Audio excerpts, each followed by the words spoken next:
आज का जो हमने वीडियो का टॉपिक लिया है वो है यूट्राइन फाइब्रॉइड। यूट्राइन फाइब्रॉइड के बारे में हम डिटेल में बात करेंगे। यूट्राइन फाइब्रॉइड एक ट्यूमर होता है या एक गांठ हो जाती है जो हमारे यूट्रस में हो जाती है। और आपकी जानकारी के लिए जो एक सर्वे हुआ था उसमें ये पता चला कि 70% महिलाओं को 45 की उम्र तक यूट्राइन फाइब्रॉइड हो सकता है। नमस्कार दोस्तों, मैं अजय कौशिक, आपका ब्लड टेस्ट एक्सपर्ट शीतल छाया डायग्नोस्टिक पालम से। दोस्तों, शीतल छाया का जो वीडियो चैनल है, यूट्यूब चैनल है, ये एक मेडिकल अवेयरनेस चैनल है। इसमें जो हम मेडिकल के बारे में जानकारी देते हैं। आपसे रिक्वेस्ट है कि अपने इस चैनल को अगर सब्सक्राइब नहीं किया है तो सब्सक्राइब करें और वीडियो लाइक करें और सब्सक्राइब के साथ साथ शेयर भी करें। तो दोस्तों, आज का जो टॉपिक हमने लिया है वो है यूट्राइन फाइब्रॉइड। यूट्राइन फाइब्रॉइड दोस्तों 3 तरीके के होते हैं। पहला होता है सब सिरोसल फाइब्रॉइड, जो कि हमारा जो यूट्रस होता है। अब समझ लो पहले कि एक हमारा यूट्रस है। यूट्रस के जो बाहर की तरफ अगर कोई फाइब्रॉइड है तो उसको बोलते हैं सब सिरोसल फाइब्रॉइड।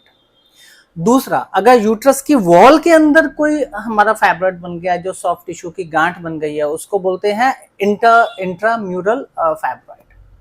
और यूट्रस के अंदर की तरफ जहां पे हमारा बेबी कंसीव करता है, जहां पे हमारा बेबी रहता है जब वो पैदा होने से पहले, तो उसको बोलते हैं सब म्यूकोसल फाइब्रॉइड।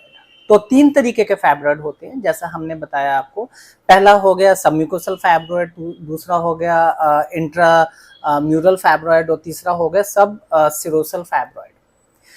इन तीनों की बात करें तो तीनों में जो सबसे चिंता का विषय होता है या चिंता का फाइब्रॉइड होता है वो होता है सब म्यूकोसल फाइब्रॉइड। जो सब म्यूकोसल फाइब्रॉइड है उसकी वजह से हमारे को जो बच्चे हैं या कंसीविंग में दिक्कत होती है, और हमारे को बच्चे पैदा करने में दिक्कत हो सकती है।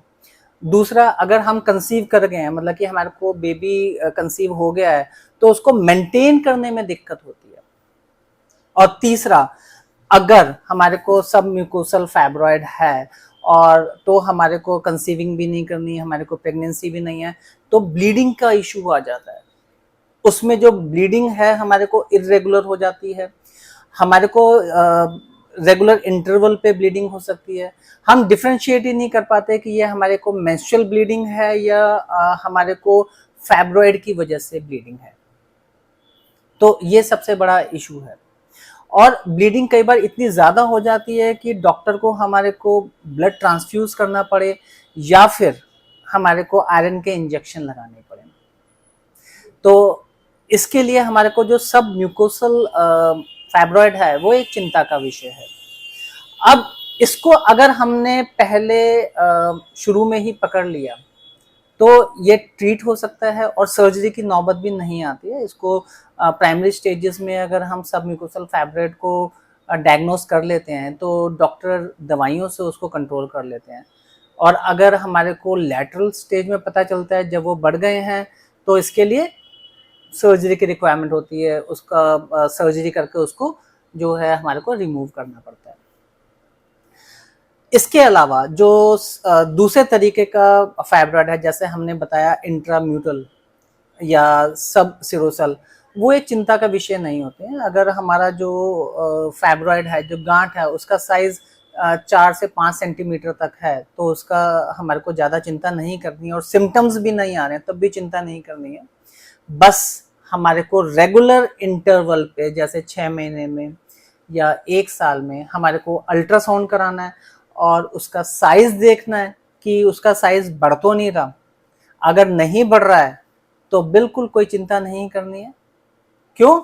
क्योंकि जैसे ही हमारी एज 45-50 पहुंचेगी और हम मीनोपॉज स्टेज में आ जाएंगे। मीनोपॉज का मतलब हुआ कि जब हमारे जो मेंस्ट्रुअल पीरियड है बंद हो जाएंगे, तो अपने आप ही हमारा जो फाइब्रॉइड है वो श्रिंक होना शुरू हो जाएगा, छोटा होना शुरू हो जाएगा।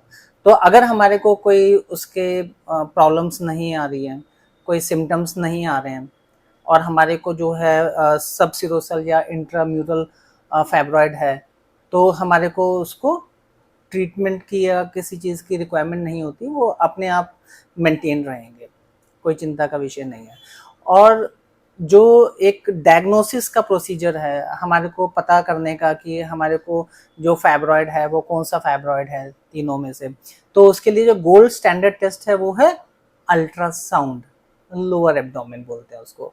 तो अल्ट्रासाउंड लोअर एब्डोमेन में हमारे को एग्जैक्ट पता चल जाएगा कि जो हमारा फैब्रॉयड है उसका क्या साइज है, क्या लोकेशन है और क्या इंटेंसिटी है, कि कहीं हमारे को वो उससे ब्लीडिंग तो नहीं हो रही है या नॉर्मल है, बढ़ नहीं रहा, तो वो हमारे को कराना है। और थोड़ा सा भी हमारे को इशू लगे तो हमारे को डॉक्टर के पास जाके इसका इलाज कराना है।